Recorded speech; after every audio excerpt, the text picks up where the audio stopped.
عزو السلام تانا تقبلوا فنونا أب مكتال تركو زخبركم تعذبتنا كمي وعلكم نلوم عربي إسران حدا حدار فرق معلتن فرانس تدالو هجراون زيناتات حيزلكم قريبة زلخو في المنظومة نمكتالكم بخبرنا عدمكم بقندر استزينها فيلم علماوي معلتي عين مدري أب مبادره علماوي معلتي هسانا دما أب عسل تذكيرا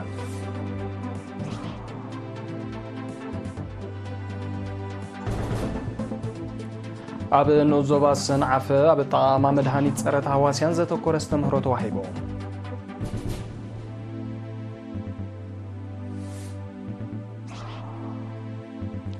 منيستر عيون محبرة ودحنتن بمدبات محبرة ودحنت زسلت أنهم أبالات هم الرغوم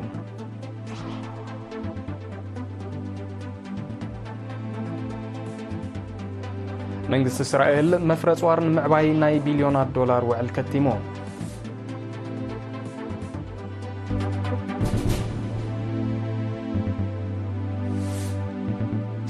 منجست نيجيريا أب كفل هاجر كوارا زركبا أبيات تمرتي بتاو مقنيات نجزي أخذ صوا والسينو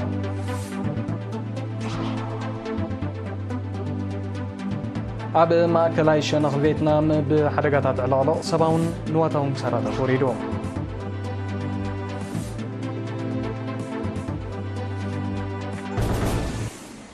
زرزر زينا عسرتو تشعات حدار علماوي معالت عين مدري معر منبر بيتنا نسرح له بزبل تيما بدرجة هجرة من أزواس رجعة من محدار كباب بادر تذكيرا بعسر حدار بستغان عسنا سرعات أب منسترت عنا وانا دايركتر في الهزباوت عنا دكتور عند برهان تسفاتيون عين مدرت عنا حبرة سبا محاسة قدها تحت أرض مخانو قليزهم منسترت عنا حلافي أهدو سرية النسهنان أتو أبراهام ملاش بوغنو نايكل تشعن سلاسان علماو مرحزة لقشتوتات معبالن مسمار تريفان زلو عدتات كركبات لابيو أما حدار نوزوا سرجاء أتو كفل ماريام قبرنس كالدما أبتنو الزوبا كاب كل تشعن شمونتن جميرو سفي حقوز قواسك كايد مسنوح بمتكاس أفلتو هزبي أبزا حشد رجا حمز ركب قليزوم أبتقات أمي كاب منيسترت عنان محبر حكايم إيرترانس توكلو مويوين حبارو زيتا كايدوم إذا زينو كله عسر حدار علماو معالته سانات بلوصات قلعو مرأيا وحلولنا بيوت ولدي بزبل تيما بدرجة زبادوبا وقيح بحري أبعسب تذكيرا اتي ناي زخر مدب بسلف تمهارو قدمة مرتي كمون بحلون سنة أبباون مسانا ودقوت عدمي أونيرو حلافة أنفر منستر عيون محبرا ودحنتن أتو يسيف السحيب زسمعو قال اتعالت بدرجة علم نمبل سوسان شوعتن بدرجة هجرنا دما نمبل 34 جزيت تذكر كنزلا بمتقاس منجستي إيرترا قلعو بكل مداي طعياتن بقعاتن كوينوم نخعبي زكايدو زولو صعري وتصيتونا دم قيمت صخم زولو بمتقاس ترا ولدن حبرتسبن كعزز تلابيو وانا دايركتر كفل محبرا واقولقلوت اتو حمد علي سيرو بوغنو هتصانات تركبت هاجرن حدرن سلازخونو قنوع مأزنن سنة مقبارن حيزوم نخعبيو ترا ولدي ممهران كومن حبرتسبن وسان خمزخونه اغنزيبوم أب نوزوبا سنعفة أب طاقما مدهاني تسرت هواسيان زتكورا استمهرو تواهيبوم وكيل إيرنا محمد أي فرح زلا أخوزينا وتسابسابالو برهم عند مريم كأروبوي أمنو زوبا سنعفة بمغنيات عالم لخاوق نمبرخ نقحات أب تتصوارنت مدهاني تسرت هواسيان أب طاقما مدهاني تسرت هواسيان زتكورا غوس تخايدو أبتي بعصر شمونتن عسى عتن حدار نسرحتنينات منجستن مستعود قد بزلهم أكلات نستوهب أستمهرو ببعل مويازيت أزازل كمدهاني تسرت هواسيان موساد أبز أزازل كمدهاني دما شللتنت مرأي سعبين كبيت كم زخونه زحبر حلاف أقول قلوت عنا أتو أسير الأزار زيغاتات أب تقاقما أتعاقبان بحرن مدهاني نزوهاب وموياو مغري بعتب كتكبرو تلابيو حمامي قليلو ناتباهله بزي افلطو سمويات عنا زيت ازازل كمدهانيت موسات كوجد بمنجد بيتسب يخون عرك محزا كوصا زلاخ مدهانيت قدم متقامكا دمان بعل مويا مو كاسكلمت ززخاخر اتو اسير مدهانيت صرت هواسيان بسنك بعلاو فوسان مغر سمويا بزغبا زي متغبارن ادمعنت فواسنتو اب حدغا اتيخم زركبا گنزيبوم أب هوسبيتال سنعفك إلى سنة مدهانيت أتو تصقاي ولد جبريل بوغونو زي وحس تتقامنت مدهانيت صرت هواسيان تتصور نسل زمعبل زيغاتات نزب زغبا ترديوم تنقاقا خزوترو اتحساسيبو حكيم انسسا أتو زرسناي تخل بوغونو شللتنتن غوغوي أطاقما صرت هواسيان مدهانيتن أبطعنا طريتون كبيت سعبينا سلزورد أبطاقما مدهانيت عتوبنت كهلو اتحساسيبو ሚኒስትሪ ጥዕና ምስ ሚኒስትሪ ሕርሻ ሚኒስትሪ መሬት ማይና ከባብን ከምኡውን ትካላት ሕቡራት ሃገራት ኣብ ኤርትራ ብምትሕብባር መጻኢ ፈዋስነት ጸረ ተህዋስያን ንምውሓስ ሎሚ ንስራሕ ብዝብል ቴማ ክሳብ 24 ሕዳር ኣብ መላእ ሃገር ዝካየድ ዓለም ለኻዊ ቅነ ምብራኽ ንቕሓት ኣብ ተጸዋርነት መድሃኒት ጸረ ተህዋስያን ካብ 17 ሕዳር ምብጋሱ ዝዝከር እዩ ሚኒስትሪ ዕዮን ማሕበራዊ ድሕነትን ኣብ ማሕበራዊ ድሕነት ዘተኮረ ናይ 10 መዓልታት ስልጠና ክህቦም ዝጸንሐ ካብ ጨናፍር ዞባታት ዝተዋጽኡ 4 ኣባላቱ ብ20 ሕዳር መሪቖም ኣብ ዋሃዲ ናይቲ ስልጠና ዳይሬክተር ጨንፈር ድሕነት ቆልዑን ስድራ ቤትን ኣቶ ተስፉ ሰለሞን ኣብ ዘስምዑ ቃል እቲ ስልጠና ኮማዊ ሰረት ተሃድሶን ልምዓትን መሰላት ቆልዑ ኣገዳስነት ክብሪ መዝገብ ምንካይ ሓደጋታት ከምኡውን ክሊማዊ ለውጥን ሳዕቤናቱን ዝርከቡ 15 ኣርእስትታት ዝሸፈነ ምንባሩ ሓቢሮም ሚኒስተር ዕዮን ማሕበራዊ ድሕነትን ወይዘሮ ልኡል ገብረ ኣብ ወገና ሰልጠንቲ ንዝቐሰሞ ፍልጠት ብግብራዊ ዕዮ ከማዕብልዎን ናብ መዛንኦም ከሰጋግርዎን ኣዘኻኺራ ብኻልእ ወገን ኣብ ዞባ ማእከል ንኡ ዞባ በሪኽ ገዲም ስነ ጥበባዊ ሰለሙን ድራር ንኣስታት 900 መንእስያት ሰራሕተኛታት ተራ ስነ ጥበብ ኣብ ታሪክ ብረታዊ ቃልሲ ህዝቢ ኤርትራ ብዝብል ኣርእስቲ ብ19 ሕዳር ሰሚናር ኣካይዶም ጨንፈር ሃማድአ ዞባ ዓንሰባ ደቂ ኣንስትዮ ብቁጠባ ነፍሰን ክኢለን ካብ ተጸባይነት ንኽገላገላ ኣብዚ ዓመት እዚ ንልዕሊ 500 ኣባላት ዝተፈላለየ ሞያዊ ስልጠናታት ከም ዝወደበ ብ18-19 ሕዳር ኣብ ዘካየዶ ገምጋም ሓቢሮም እቲ ምስ መሻርክቲ ብምትሕብባር ኣብ ንኡ ዞባታት ሃበሮ ሓመልማሎ ከረን ዕላበርዕድ ገለብን ኣተከለዛንን ዝተዋሃበ ስልጠናታት ስራሓት ለኻ ቅዲ ክዳን ማእለማ ሲንጀር ምርባሕ ንህብን ደርሆን ከምኡውን ኣሰራርሓ መኣዛዊ ምግቢ ዘጠቓለለ ምዃኑ ኣብ ዘቕረበ ጸብጻብ ተጠቒሱ ብዘይካዚ ኣፍልጦን ንቕሓትን ደቂ ኣንስትዮ ብምሕያል ውዳበታተን ንምስፋሕ ርእሲ ዝተኻየደ ንጥፈታት ጥዕና ኣደታት ኣብ ምውሓስ ከምኡውን ማይን ሓመድን ኣብ ምዕቃብን ከባብያዊ ፅሬት ኣብ ምርጋፅን ዕውት ወፈራታት ከም ተሰላሰለ ተሓቢሮም ተሳተፍቲ ብወገነን ዘይምጥርናፍ ዓድታት ኣድህቦ ክወሃቦ ፀገማት መጓዓዝያ ክፍታሕ ከምኡውን ሽማግለ መሓዙት ሃማድአ ኣብ ዝካየድ ንጥፈታት ስራሕ ተሳትፎኦም ክሕይሉ ዝብል ርእቶታት ኣቕሪቦም ሓላፊት ጨንፈር ሃማድአ ዞባ ዓንሰባ ወይዘሮ ኣምና ሓሰን ኣብ ዝሃበቶ መዛዘም ቃል ደቂ ኣንስትዮ ንምምዕባልን ንቕሓትን ንምብራኽን ምስ ኩለን ዝምልከተን ብውህደት ክስራሕ ብፍላይ ድማ ውዳበ ደቂ ኣንስትዮ ክድፈኣሉ ምዃኑ ገሊጻ ክፍሊ ቱሪዝም ዞባ ማእከል ብቕዓት ወሃብቲ ኣገልግሎት ትካላት ንምምሕያሽ ዝሰላሰል መደባት ብዝለዓለ ከም ዝቐጽል ገሊጹ ሓላፊ ጨንፈር ፍቓድ ስራሕን ምቁፅጻር ትካላትን ኣቶ ተኽሉ ገብረ ልኡል ኣብ ዝሃቦ ሓበሬታ ኪኖም ምቁፅጻር ትካላት ንቕሓትን ኣፍልጦን ወነንትን ሰራሕተኛታትን ንምብራኽ ኣስተምህሮታት ከም ዝውደብ ኣፍሊጦም ኣብ 13 ዞባታት ከተማን 3 ዞባታት ገጠርን ኣብ ዝርከባ ትካላት ስሩዕን ሃንደበታውን ቁፅፅር ከም ዘካይዱ ዝጠቐሰ ኣቶ ተኽሉ ዝረአ ጉድለታት ንምእራም ማዕዳን ምኽርን ከም ዝወሃብ ኣብ መንጎ ትካላት ቅዱስ ውድድር ንምትብባዕ ድማ ብደረጃ ክፍሊ ዝወሃብ ሽልማት ከም ዘሎ ረዲኡ ሓላፊ ኣሃዱ ምቁፅጻር ትካላት ኣቶ ስቲፋኖስ መብራህቱ ድማ ወነንቲ ወሃብቲ ኣገልግሎት ፍሕሽዋ ኣቀባብላን ጽፈትን ብምቕዳም ነቶም ኣብ ትሕቲኦም ተቆፂሮም ዝሰርሑ ዜጋታት ግቡእ ኣኽብሮትን ናብዮትን ክገብሩሎም ተማሕፂኑ ብኻልእ ወገን ጨንፈር ሕግን ስርዓትን ዞባ ማእከል ኣብ ትካላት ንግዲ ብዝተገብረ ቁፅፅር ዝተታሓዘ ናይ ተጠቃምነት ግዚኡ ዝሓለፈ ሃለኽቲ ብ19 ሕዳር ኣቃፂሉ ኢንስፔክተር በረኸት ተኽለ ሃይማኖትን ኢንስፔክተር ግርማይ ተኽለ ሃይማኖትን ኣብ ዝሃቦ ሓበሬታ ሳዕቤናት ዕለቱ ዝወደቐ ሃለኽቲ ኣብ ጥዕና ከቢድ ስለ ዝኾነ ወሃብቲ ኣገልግሎት ሓላፍነታውያን ዓደግቲ ድማ ጥንቁቓት ክኾኑ ኣዘኻኺሮም ቤት ጽሕፈት ትምህርቲ ኣብ ንኡ ዞባ ማይምነ ብደረጃ ኣብያተ ትምህርቲ ንዝተኻየደ ንጥፈታት ባህሊ ስፖርትን ጥዕናን ዝግምግም ርእሰ መምሃራንን ወከልቲ ትካላት መንግስትን ዝተረኽብሉ ርክብ ኣካይዶም ሓላፊ ኣሃዱ ባህሊ ስፖርትን ጥዕናን መምህር ቃል ኣብ ገብሪት ኣብ ዘቕረቦ ጸብጻብ ኩለን ኣብያተ ትምህርቲ ዓቕሚ ተምሃሮ ዝፍትሽ ስፖርታውን ባህላውን ንጥፈታት ከም ዘካይዳ ከም ውፅኢቱ ድማ ኣብ ተምሃሮ ውዕውዕ ናይ ምውድዳር መንፈስ ተፈጢሩ ከም ዘሎ ገሊጾም ኣብ ዝበዝሐ ኣብያተ ትምህርቲ ብቑዕ ትሕተ ቅርፂ ስፖርት ዘይምህላው ከምኡውን ሕፅረት ደያኑን ዋሕዲ መሳለጥያታትን ካብቶም ዝተረኣዩ ቀንዲ ፀገማት ከም ዝኾነ ሓቢሮም መምህር ቃል ብተወሳኺ ኣፍልጦ ተምሃሮ ብጥዕናዊ መዳይ ንምዕባይ እውን ምስ ሰብ ሞያ ሕክምና ብምውሃድ ጎስጓሳት ከም ተኻይደ ኣፍሊጦም ሓላፊ ኣሃዱ ማሕበራዊ ኣገልግሎት ንኡ ዞባ ማይምነ ኣቶ ክብሮም ፍሻለ ብወገኑ ተምሃሮ ጎኒ ጎኒ ኣካዳሚያዊ ትምህርቶም ኣብ ዓውድታት ስፖርትን ባህልን ዘለዎም ተገዳስነት ንምዕባይ እውን ኣተኩሮ ሂብካ ክስራሕ ኣሎ ከም ዝግባእ ገንዚቦም ኣብ መወዳእታ ሓላፊ ቤት ጽሕፈት ትምህርቲ ኣብቲ ንኡ ዞባ መምህር ባህታ ወልዳይ ኣብያተ ትምህርቲ ተውህቦ ተምሃሮን ብዝግባእ ንምልላይ ዓቲበን ክሰርሓ ብምዝኻር ንጥፈታት ባህልን ስፖርትን ዝተፈላለየ ጽጋታት ዝሓትት ብምዃኑ ዘጋጥም ሕፅረታት ንምፍታሕ ተዋሂድካ ምስራሕ ከም ዝድሊ ገሊጾም ኣብ ንኡዞባት ፀሮና ኣብ ኣገዳስነት ጽፉፍ ስታስካው ስርዓት ሓበሬታ ኣብ ልምዓታውን ኣገልግሎታውን መድያት ዘተኮረ ዝተምህሮ ንኣማሕደርቲ ከባቢን ሰራሕተኛታት ቤት ጽሕፈት ምምሕዳር ንኡዞባን ተዋሂቦም እቲ ኣስተምህሮ ብቐንዱ ኣብ ኣድላይነት ምስናድ መዝገብ ዝተወልዱን ዝሞቱን መዝገብ ዝተመርዓውን ዝተፋትሑን ከምኡውን መዝገብ ዝኣተውን ዝወፁን ነበርቲ ዘተኮረ ነይሩ ሓላፍ ኣሃዱ ኮምፒተርን ስርዓት ሓበሬታን ዞባ ደቡብ ኣቶ ተኸለ ገብረ መስቀል ኣብ ዝሃቦ መብርሂ ህላወ ንጹርን ቁኑዕን ስርዓት ሓበሬታ ንዝትለሙን ዝትግበሩን መደባት ልምዓትን ህንፀትን ቀንዲ መወከሲ ከም ዝኾነ ብምሕባር ምምሕዳራት ብፍላይ ካብ ኣማሕደርቲ ከባቢ ስታስቲካዊ ስርዓት ሓበሬታ ንምህብታም ዓቲቦም ክሰርሑ ዘኻኺሮም ዋና ዳይሬክተር ክፍሊ ስታቲስቲክስን ስርዓት ጂኦግራፊያዊ ሓበሬታን ዞባ ደቡብ ኣቶ ፍጹም ገረዝጊሄር ድማ ኩሉ ካብ 15 ዓመት ንላዕሊ ዝዕድሚኡ ዜጋ ካርድ ነባርነት ክሕዝ ነፍሲ ወከፍ ዝተወልደ ቆልዓን ስድራ ቤትን ድማ ናይ ክብሪ መዝገብ ክህልዎም ተማሕፂኑ ኣብ መወዳእታ ግዝያዊ ኣማሕዳር ንኡዞባ ፀሮና ኣቶ ሃይለ መንገሻ ኣብ ዘስምዖ ቃል ዝተዋህበ ዝተምህሮ ኣብ ምምእዛን ንጥፈታት ስነዳ ስታስቲካዊ ስርዓት ሓበሬታ ሓጋዚ ከም ዝኾነ ብምጥቃስ ንተግባራውነት ናይቲ መደብ ኩሉ ዝምልከቶ ኣካል ብዕቱብ ክዋሳእ ፀዊዑ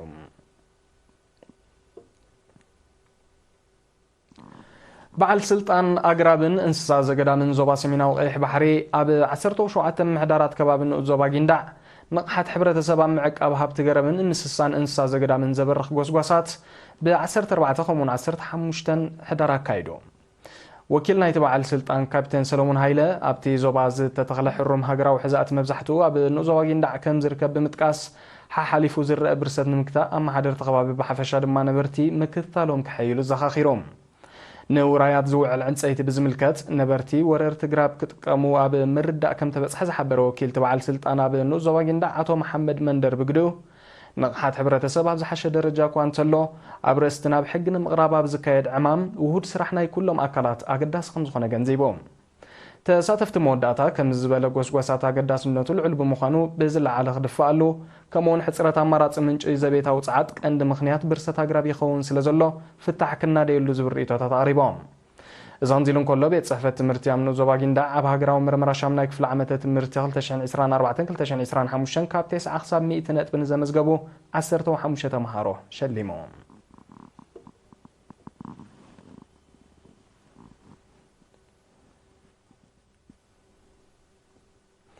ዝስዕብ ዜናታት ሃገራት ወፃኢ ንምክታልኩም ደጊምና ብኽብሪ ንዕደም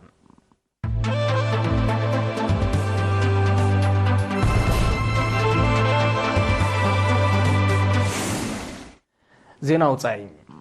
መንግስቲ እስራኤል መፍረፅ ዋር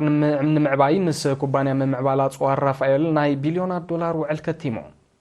እቲ ውዕል ብቐንዱ ስርዓተ ምክልኻል ሚሳኤል ብብዝሒ ንምፍራይ ዝዓለመ ምዃኑ ዝጠቕሱ ሰብ መዚ ምክልኻል እስራኤል ኣብ ቀረባ መጻኢ ከም ዝትግበር ሓቢሮም ኣለዉ ኣሜሪካ ኣብ 2024 ንወተሃደራዊ ጽላት እስራኤል ዝውዕል 5.2 ቢልዮን ዶላር ደገፍ ከም ትገብር ምሕባራ ዝፍለጥ ኮይኑ እቲ ባጀት ምወላ ናይ ዝሓድሽ ወተሃደራዊ ውዕል ከም ዘጠቓልል ተገሊጾም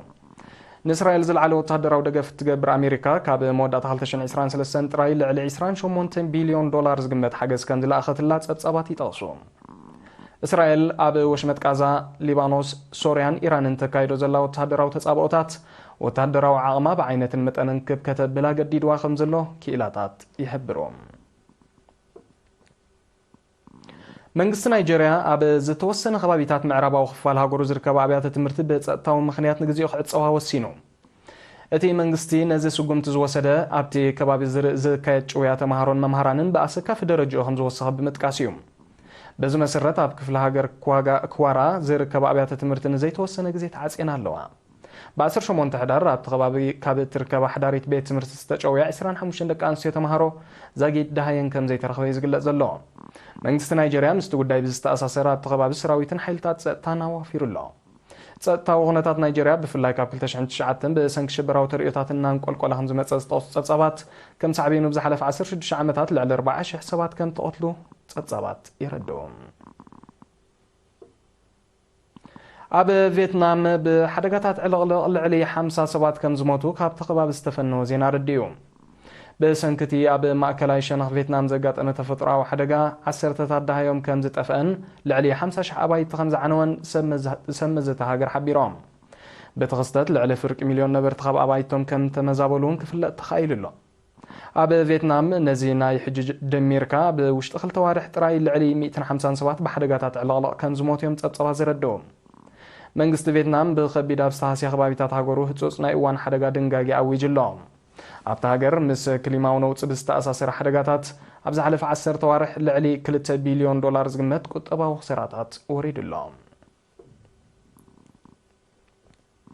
ሰራዊት ፓኪስታን ኣብ ዝሓለፈ ሳልስቲ ብዘካየዶ ስርሒት ብውሕዱ 23 ወተሃደራት ኣፍጋኒስታን ከም ዘቐተለ ሓቢሩ። በቲ ስርሒት 10ታት ከም ዘቆሰሉን እቲ ሰራዊት ኣብ መግለፂ ይፍሊጡ ኣሎ። ይኹን እምበር ነቲ መግለፂ ብዝምልከት ብወገን ኣፍጋኒስታን ዝተዋህበ ሓበሬታ ዘጊት የለን። እዚ ሓድሽ ምዕባለታት ኣብ መንጎ ክልቲአን ሃገራት ተኸሲቱ ዘሎ ወተሃደራዊ ምትፍናን መሊሱ ዘኽርር ምዃኑ ናይ ቀረባ ተዓዘብቲ ይጠቕሱ። ካብ መወዳእታ ዝሓለፈ ወርሒ ጥቅምቲ መንጎ ሰራዊት ፓኪስታንን ኣፍጋኒስታንን ክካየድ ብዝጸንሐ ምልውዋጥ ተኹሲ ካብ ክልቲኡ ወገን ልዕሊ 100 ከም ተቐትሉ ጸብጸባት ይረድኡ። ነቲ ምትፍናን ንምህዳእ ኣብ ቱርኪ ክካየድ ዝጸንሐ ዘተ ሰላም ብዘይፍረ ብምዝዛሙ እቲ ወጥሪ ኣብ ሓፂር እዋን ክሃድእ ከም ዘይክእል እዩ ዝእመት ዘሎ። እዚ ሓድሽ ወተሃደራዊ ክስተት ኣቐዲሙ ኣብ መንጎ ሰራዊት ክልቲአን ሃገራት ካብ ዘጋጠመ ትርኢዮታት እቲ ዝኸፍአ ምዃኑ እዩ ዝሕበር። መንግስቲ ኢራን ነቲ ኣብ መንጎ ሃገሩን ኣሜሪካን ኒውክለሳዊ ዝርርብ ይካየድ ከም ዘሎ ብፕሬዚደንት ዶናልድ ትራምፕ ዝተዋህበ መልሲ ነጺግዎ። ፕሬዚደንት ትራምፕ ብ18 ሕዳር ኣብ ዋሽንግተን ምስ ወራሲ ዓራት ስዑድ ዓረብ መሐመድ ቢን ሳልማን ኣብ ዘካየዶ ርክብ ኢራን ምስ ኣሜሪካ ኒውክለሳዊ ዝርርብ ተካይድ ከም ዘላ ናብ ስምምዕ ክትበጽሕ ልዑል ድሌት ከም ዘለዋን ምግላጹ እዩ ተቓሊሑ። ይኹን እምበር ኣፈኛ ሚኒስትሪ ጉዳያት ወጻኢ ኢራን እስማዒል ባጋይ ትማል 19 ሕዳር ኣብ ዝሃቦ መግለጺ ኣብዚ እዋን እዚ ኣብ መንጎ ኢራንን ኣሜሪካን ዝኾነ ዝርርብ ይካየድ ከም ዘየለ ነጺሩ። ኢራንን ኣሜሪካን ፍልልያትን ንምጽባብ ኣብዚ ዓመት እዚ 5 ዙርያታት ዘይቀጥታዊ ዝርርብ ከም ዘካየዳን ዝጥቀስ ፍረ ከም ዘይተረኽቦን ጸብጸባት ይሕብሩ። ብ15 ሰነ ኣብ ከተማ ምስቀጥ ዑማን ክካየድ ተመዲቡ ዝነበረ ሻድሻይ ዙርያ ዘይቀጥታዊ ዝርርብ እስራኤል ብ13 ሰነ ኣብ ልዕሊ ኒውክለሳዊ መደበራት ኢራንን ወተሃደራዊ ትካላታን ሃንደበታዊ መጥቃዕቲ ድሕሪ ምፍጻማ ከም ተሰረዘ ዝዝከር እዩ። ኮሚሽን ኤውሮጳዊ ሕብረት ስጋኣታት ሩስያ ንምብዳህ ምንቅስቓስ ሰራዊት ከበድቲ ጽዋርን መሳርሒታትን ብዝቐለለን ዝቐልጠፈን ዝሰላሰለሉ መገዲ ንምጥጣሕ ዝዓለመ ሓድሽ መደብ ኣውፅዩ። بمسرت مال 19 حدار ዝተዘርግሐ ሰነድ እቲ ኮሚሽን ክሳብ 2027 ብደረጃ ኤውሮጳ او ሕብረት ዝዘርግሐ ወተሃደራዊ ምንቅስቓስ ዝካየደሉ ቦታታት ንምቋም መደብ ከም ዘሎ ተሓቢሮም። እቲ መደብ ናይ ፍቓድን ምቁጽጻርን መስርሕ ብምፍዃስ ዕንቅፋታት ምእላይ ከምኡውን ኣገደስቲ ትሕተ ቅርጺ መጓዓዝያ ምምሕያሽን ምምዕባልን ከም ዘጠቓልል ተገሊጾም። بمسرت እዚ ሓድሽ መደብ ኣባል ሃገራት ኤውሮጳዊ ሕብረት ሰራዊት ወተሃደራዊ ጽዋርን መሳርሒታትን ናይ ካልኦት ሃገራት ብዶባትን ክሰግር ፍቓድ ክህባ ዝወስድ ዝነበረ ናይ ዋርሕ መስርሕ ኣብ እዋን ሰላም ካብ 3-5 መዓልታት ኣብ ህጹጽ ኩነታት ድማ ናብ 6 ሰዓታት ከም ዝወርድ ተፈሊጦም። ሩስያ ኣብ ልዕሊ ኣባል ሃገራት ቀጥታዊ መጥቃዕቲ ከተካይድ ከም ትኽእል ዝገልጹ ሓያሎ ሰበስልጣን ኤውሮጳዊ ሕብረት ብሰንኪ ጸገማት ሎጂስቲክን ትሕተ ቅርጽን ሰራዊትን ኣጽዋርን ንምውዳብን ንምንቅስቓስን ሓያሎ ሰሙናት ከም ዝወስዶም ክጠርዑ ጸኒሖም። ይኹን እምበር መንግስቲ ሩስያ ኣብ ልዕሊ ኤውሮጳዊ ሕብረትን ኪዳን ሰሜን ኣትላንቲክ ኔቶን መጥቃዕትን ምፍጻም ድልየት ይኹን መደብ ከም ዘይብሉ እዩ ብተደጋጋሚ ዝገልጽ ዘሎ። ኤውሮጳዊ ሕብረት ናብ መንግስቲ ዩክሬን ዝልእኾ ገንዘብ ደው ከብል ሃንጋሪ ጸዊዓ። መንግስቲ ሃንጋሪ ነዚ ጻውዒት ዘቕረበ ኣብ ብልሽውና ዝተሳተፉ ክልተ ሚኒስትራት ዩክሬን ካብ ስርሖም ከም ተባረሩ ኣብ ዝግለጸሉ ዘሎ እዋን እዩ። ሚኒስተር ጉዳያት ወጻኢ ሃንጋሪ ፔተር ሲጂያርቶ ብዝሃቦ መግለጺ ኮሚሽን ኤውሮጳዊ ሕብረት ተወሳኺ 100 ቢልዮን ዩሮ ዩክሬን ሓገዝ ንምሃብ ንዝወጠኖ መደብ ብምንቃፍ ናብ ብልሽው መንግስቲ ገንዘብ ምልኣኽ ከም ዕብዳን ከም ዝቑጸር ሓቢሮም። ሃንጋሪ ንተበግሶታት ሰላም ፕሬዚደንት ዶናልድ ትራምፕ ከም ትድግፍ እቲ ሚኒስተር ብተወሳኺ ገሊጾም። ናብ ዩክሬን ዝለኣኽ ዘሎ ገዚፍ ወተሃደራዊ ደገፍ ሃገራት ምዕራብ ዓሚቕ ምጥፍኣን ብልሽውናን ከም ዘኸተለ እዩ ዝግለጽ ዘሎ። መንግስቲ ዩክሬን ነቲ ክስተት ንምግታእ ዝጀመሮ መስርሕ ዛጊ ዝጥቀስ ውፅኢት ከም ዘይተረኽቦ እዩ ዝሕበር። ፕሬዚደንት ዩክሬን ቮሎዲሚር ዘለንስኪ ኣብ ልዕሊ ፈጸምቲ ናይቲ ገበን ከቢድ መቕጻዕቲ ከም ዝብይን ኣቐዲሙ ምጥንቃቑ ዝዝከር እዩ። ኣሜሪካ ትርከበን ሃገራት ምዕራብ ረብሓታትን ንምውሓስ ናይ ቢልዮናት ዶላር ወተሃደራዊ ደገፍ ናብ ዩክሬን ክልእኻ ምጽንሐን ዝፍለጥ ኮይኑ ነቲ ሃገር ኣብ ወተሃደራውን ቁጠባውን ዓዘቕቲ ካብ ምሽማም ሓሊፉ ካልእ ፋይዳ ከም ዘይተረኽቦ ክኢላታት ይጠቕሱ። ኣብ ማእከላይ ክፋል ዲሞክራሲያዊት ሪፓብሊክ ኮንጎ ብዝሓለፈ ሳልስቲ ብዘጋጠመ ሓደጋ ምጥሓል ጃልባ ብውሕዱ 64 ሰባት ዳዮም ጠፊኡ ከም ዘሎ ማዕከናት ዜና ቃሊሐን። እታ 120 ሰባት ዝፀዓነት መርከብ ካብ ኣውራጃ ሳንኩሮ ተበጊሳ ናብታ ልዕሊ 800 ኪሎ ሜትር ርሒቓ ትርከብ ከተማ ኪንሻሳ ትጓዓዘሉ ዝነበረት እዋን ነቲ ሓደጋ ከም ዝተቓልዐት ተሓቢሮም። زاغيت تخايد بزولو سرحيت 5 سبات بهيوت كسورو خمس خالو زغلصتهم سمزي طنقت حدغا لعلي عاقن صعنت كخون كم زخل اميتهم اب ديموكراسياويت ريبابليك كونغو بحدغات مطحل جلابو هيوت بزحت سبات كم زطفق صصابات يردوم زيناتات نمززام ارستاتو دغملكم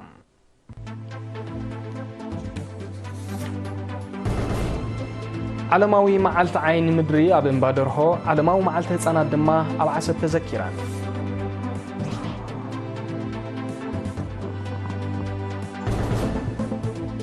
اب نوزوبا سنعفه اب طاما مدهني صرت حواسيان زتكور استمرو توهيبو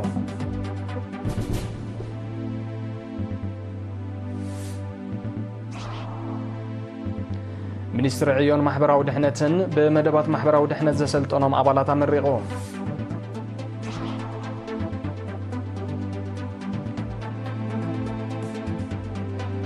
መንግስት እስራኤል መፍረጽ ዋር ንምዕባይ ናይ ቢልዮናት ዶላር ውዕል ከቲሙ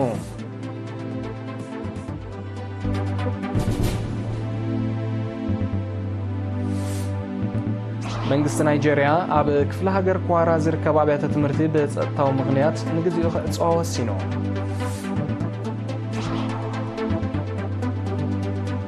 አብ ማዕከላዊ ሸነኽ ቪየትናም ብሓደጋታት ዕለቕሎ ሰብኣውን ንዋታውን ክሰራታት ወሪዱ